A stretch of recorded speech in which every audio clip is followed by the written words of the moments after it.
Your person was involved with third party, but now they have an important message for you because they are suffering from a disease called. God says your person walked a path shadowed by betrayal, entangled with a third party whose presence tore through the sacred bond you thought unbreakable. But this is not just a story of heartbreak. There is something darker, something unseen ripping through their flesh and spirit. A mysterious disease now devours them from within, a silent punishment that no doctor can explain, a curse woven from their own choices. God says, the truth is awakening, and it cannot be silenced. This disease is not random. It is the physical echo of a spiritual fracture, a divine reckoning that has come for your person because they betrayed more than just your love, they broke a sacred covenant. The third party was a shadow that deceived them, but the consequences belong only to your person. Now, as their body withers, a message fights to break free from the depths of their suffering, a message meant for your ears alone. Archangel Michael says, this message holds the power to shift fate.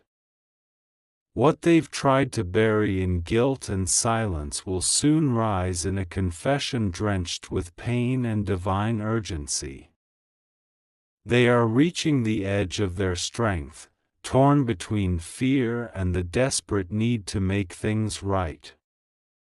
The disease tightens its grip, but so does the call of truth, a call that will shatter illusions, reveal hidden sins, and open a door to healing neither of you expected. You are not prepared for what is coming. Your soul is connected still, vibrating with the weight of their secret. The message is coming. Will you receive it? Will you dare to listen when the shadows finally speak? You cannot turn away now. This is the moment of reckoning. They thought you'd never find out. They believed the veil would stay drawn, the shadows they walked in would forever hide what they did. But in the realm of spirit, nothing stays buried. Your person, yes, the one your soul still aches for in secret, chose a path you never saw coming. A third party entered like a storm wearing silk, and your person, they welcomed it. The betrayal wasn't sudden. It was slow. It crept in with late-night whispers, stolen moments, and choices made behind locked doors. But heaven saw it all. And now, it begins. The moon trembled behind torn clouds the night your person crossed that line. They felt something inside them split, a soul fracture. They said it was just a mistake at first. Just confusion. But the truth is, the connection with the third party had been building like a fire left unchecked. And when it finally ignited, it consumed more than they anticipated. You weren't just betrayed. You were erased. Ghosted. Forgotten for moments that should have belonged to you.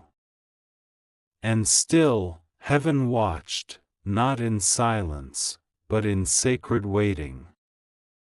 You may have felt it. That sudden shift in the air. The cold silence. The strange dreams that left you waking up breathless. That was not your imagination, it was your spirit responding to their spiritual violation.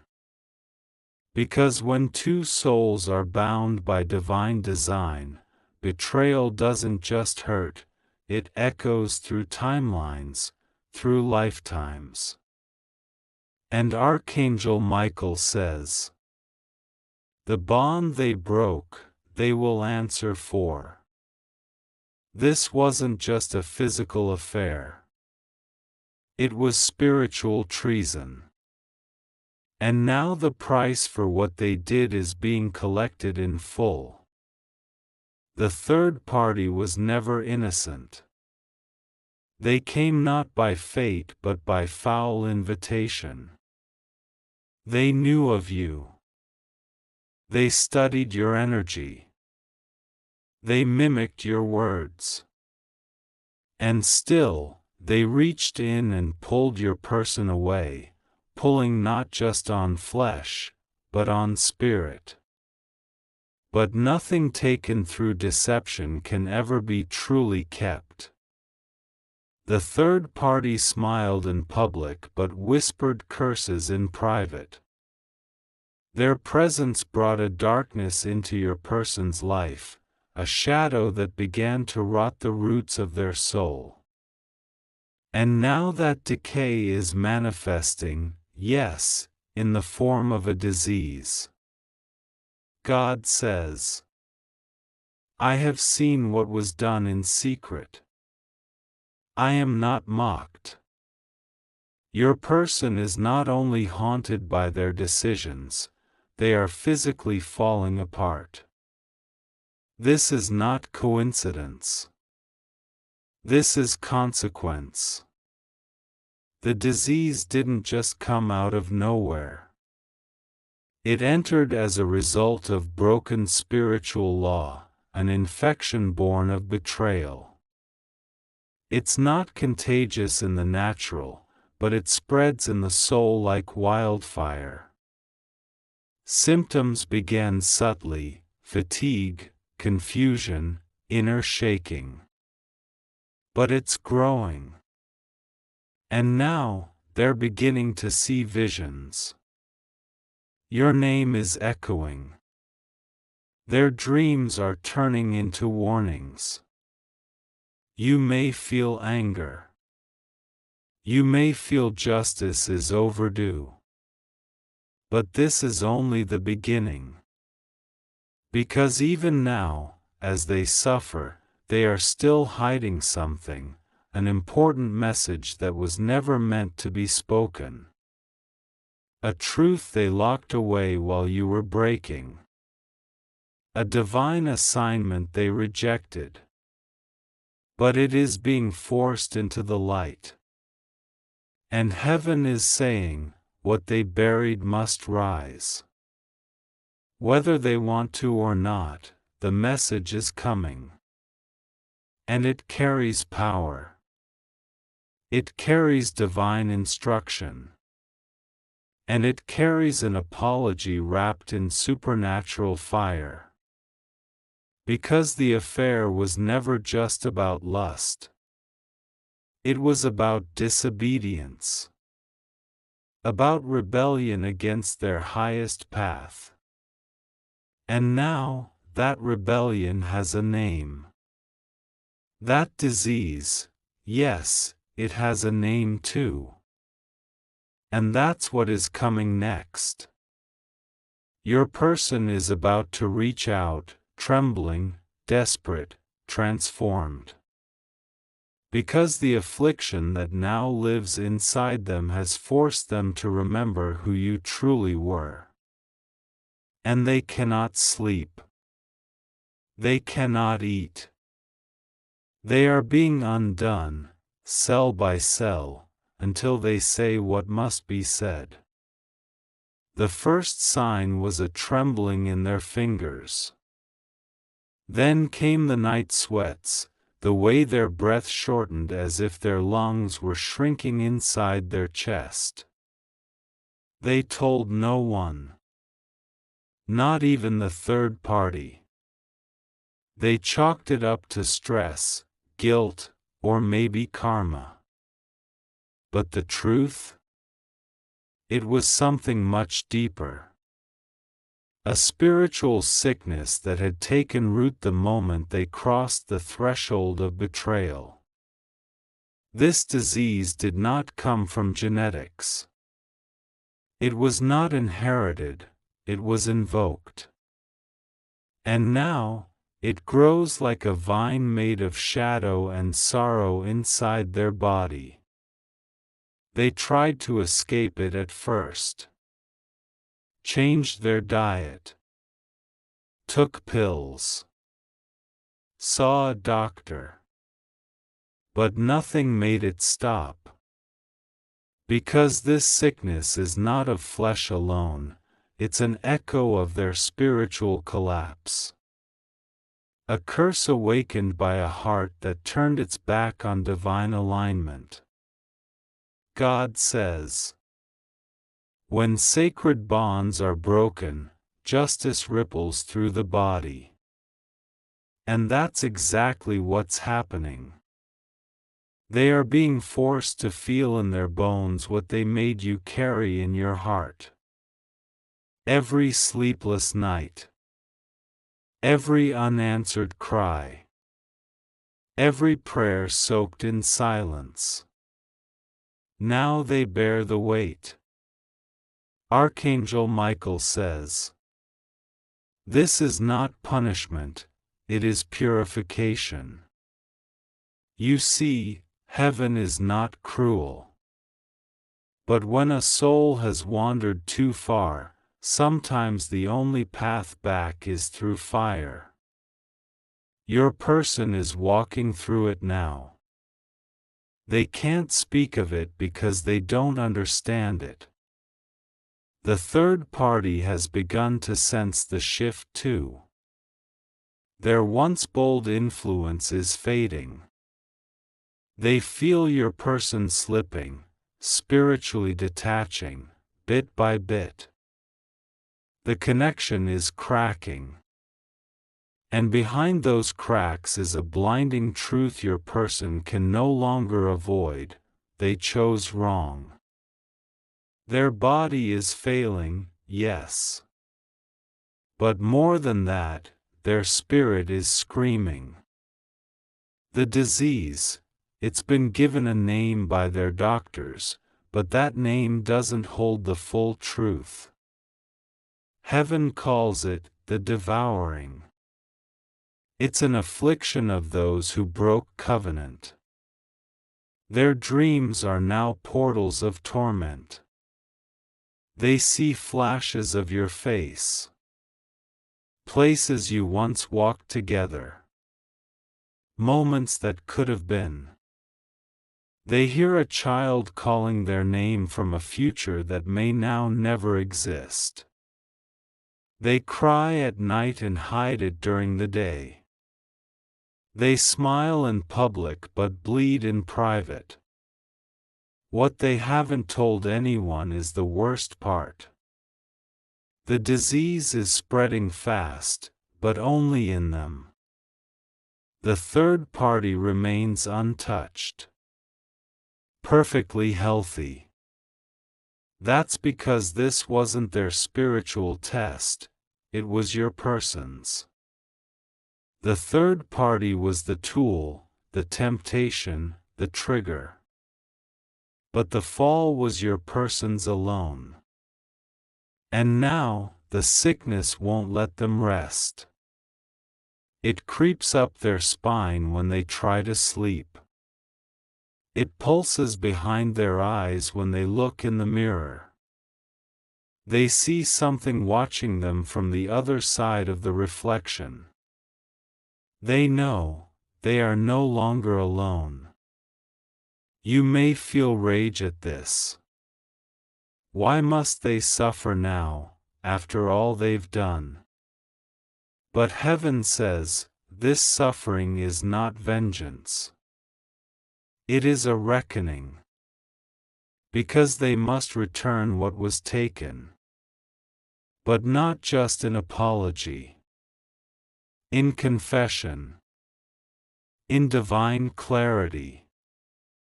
And the sickness is forcing their hand. They have tried to ignore the divine call to tell you everything. But now their body betrays them as much as they betrayed you. Every lie they told burns in their chest like fire. Their throat tightens when they think of calling you. Yet, they know they must. They've started writing it down. A message. Pages soaked in ink and tears. Things they never said. Secrets they never confessed. The truth about how the third party seduced their broken ego. About how they dreamt of you even in their worst sin. They've written your name more times in the last week than in the entire relationship with that third party. And now, they realize, it was never real. The third party was a mirror of their ego, not their heart. And the disease? It came not to destroy them, but to reveal you. God says, the sickness will not lift until the message is released. There is something powerful in their possession, something meant for your ears only. But even now, they fear you won't listen. They fear they are too far gone. That the message will be rejected. That you will turn your face as they once turned theirs. But still, the divine keeps pressing. Their dreams are not dreams anymore, they are instructions. And your name is written in gold light across every one of them. They are collapsing, spiritually, emotionally, physically. And with each passing day, they understand more. Not just what they've done, but who you are. You were not just the one who loved them. You were the anointed one sent into their life as a divine mirror. And in betraying you, they severed their highest path. The disease is not random. It is sacred consequence. And now, the message must be spoken. Or they will not last much longer. It began with whispers in their sleep. Words they didn't understand at first, just noise echoing through half-dreams and fevered nights. But then they heard your name. Clear. Repeated. Called by a voice that did not belong to anyone they knew. The voice spoke through the illness. Through the shaking and the pain. It demanded truth. It demanded confession. And now your person can no longer ignore it. The disease that took hold of their body has become a spiritual loudspeaker, and the message they buried is clawing its way to the surface. They once laughed when someone mentioned divine consequences. They thought destiny was a fantasy, that love was replaceable. But not anymore. Now, they wake up at 3:33 a.m. every single night, gasping for air as if something sacred is trying to rise from inside them. Their skin burns in silence. Their spine chills at random. And every moment of rest is broken by visions, visions of the life they destroyed by choosing the third party. A life with you. That life now flickers like a candle caught in wind, just out of reach. The message? It is not simple. It is not sweet. It is a tangled scroll of guilt, divine insight, and unbearable sorrow. They know now that they did not just betray you, they betrayed God's plan. The third party came into their life like a siren, singing promises of freedom and lust and power. But it was all illusion. Their true freedom, their real abundance, was tied to your presence. Your prayers. Your sacred energy. They see it now. But they saw it too late. And now, the disease is the price for that delay. Archangel Michael says, "What was hidden must be written in fire and delivered through pain." And so, your person writes. Or tries to. Pages upon pages. Letters they crumple, then rewrite again.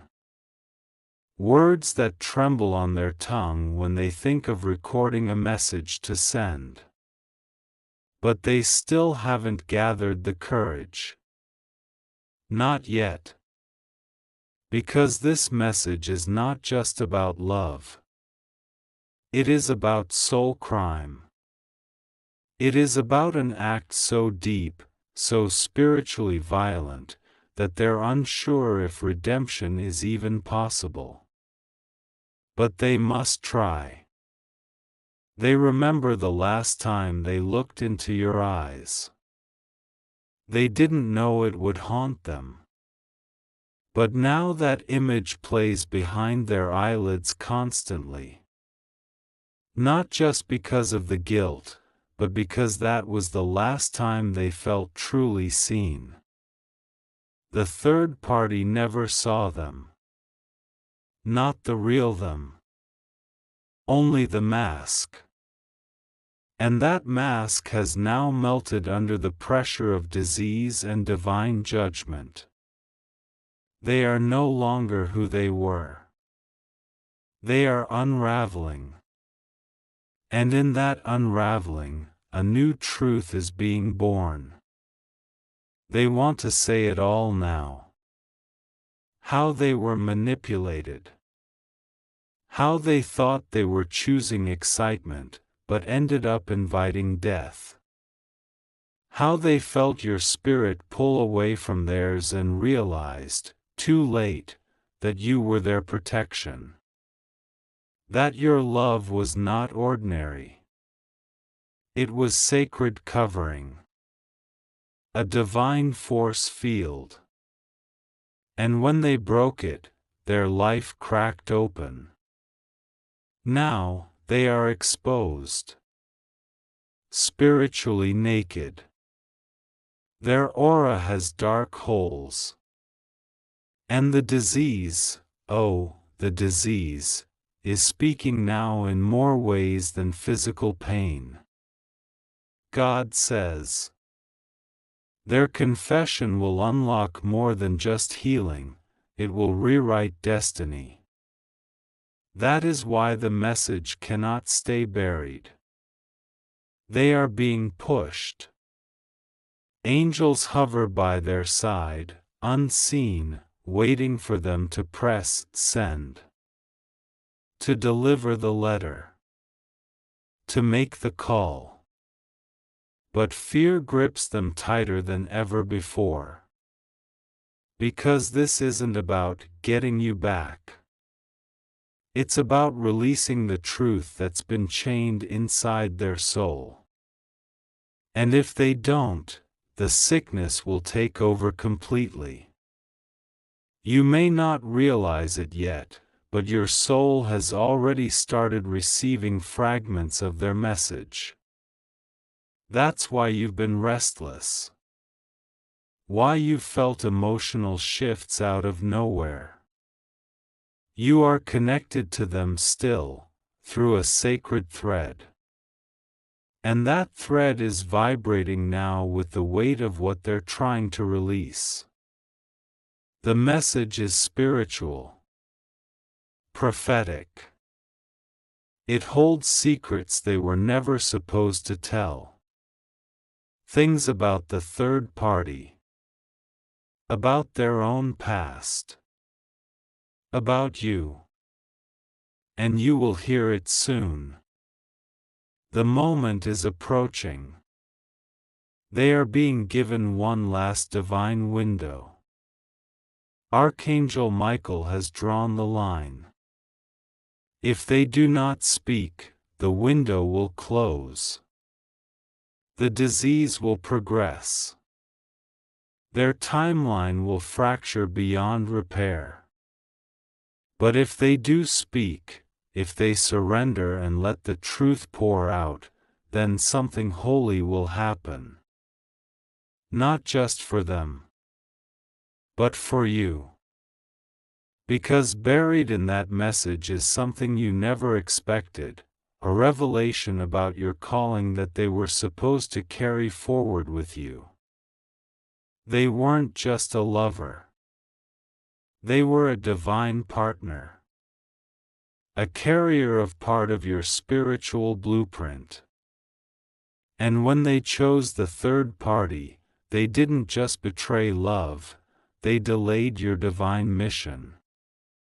And heaven has waited, but it cannot wait much longer. The message must come. And soon, it will. Whether they survive the delivery, remains to be seen. The room where your person finally decides to face the truth feels thick with silence, as if the very air is holding its breath. The disease has weakened their body, but the weight on their soul is heavier still. They sit alone in darkness, the moon trembling behind torn clouds outside the window, and the shadows seem to gather around like invisible witnesses to a moment long delayed. Your name is a burning ember on their lips, a prayer and a curse all at once. The third party has vanished like smoke, disappearing from their life as swiftly as they entered, leaving only ruins and echoes. Archangel Michael says, "The time of hiding is over. The reckoning has come. Your person knows this now in their core. They cannot run from the truth. They can no longer avoid the divine summons calling them to release the message. The disease has pierced the veil between the physical and spiritual worlds, forcing a final confrontation not just with you, but with the very essence of what they broke. Their hands tremble as they clutch the letter, their voice falters as they prepare to speak words that might shatter or heal. The moment is charged with cosmic gravity. God says, "Justice is not only in punishment but in restoration." The betrayal carved deep wounds in your heart, but now it is time for truth to begin healing. The third party was an illusion, a shadow cast to test your person's faithfulness. They failed. And now they face divine judgment. The sickness will not release them until this truth is spoken and the deception exposed. They must confess not only to you but to the heavenly realms that watch silently, recording every heartbeat, every tear. The balance of your spiritual journey depends on this moment. As they speak, their voice cracks and breaks under the weight of years of silence and lies. They tell you how the disease has become a mirror reflecting their own brokenness, how every symptom is a reminder of the love they lost, the promises they shattered, and the sacred path they abandoned. The third party is not just a name now, but a symbol of everything false and destructive that sought to derail your destiny. And with the truth unveiled, the cosmic scales begin to tilt toward balance, even if the wounds remain raw. But this is no ordinary confession. It is wrapped in surreal imagery, visions of fire and ice, of storms swirling behind their closed eyelids, of angels standing with drawn swords and opened hands. They speak of moments when their body convulsed with pain but their spirit soared in revelation. They tell of seeing you in dreams bathed in radiant light, forgiving even as their own heart cracked with shame. This final confrontation is not just a personal reckoning, it is a divine spectacle where the forces of light and darkness collide within one fragile human vessel. You may want to turn away, to reject the message, the messenger, the memories. But God says, face the truth, for it carries the seed of your liberation. This is the crossroads. Your person is collapsing between agony and grace, between despair and hope. The disease threatens to consume them fully, but this confession plants a seed that could blossom into healing. The third party's shadow retreats, but only because the light of truth is too fierce to remain hidden any longer. And in this final confrontation, your story and theirs are forever entwined.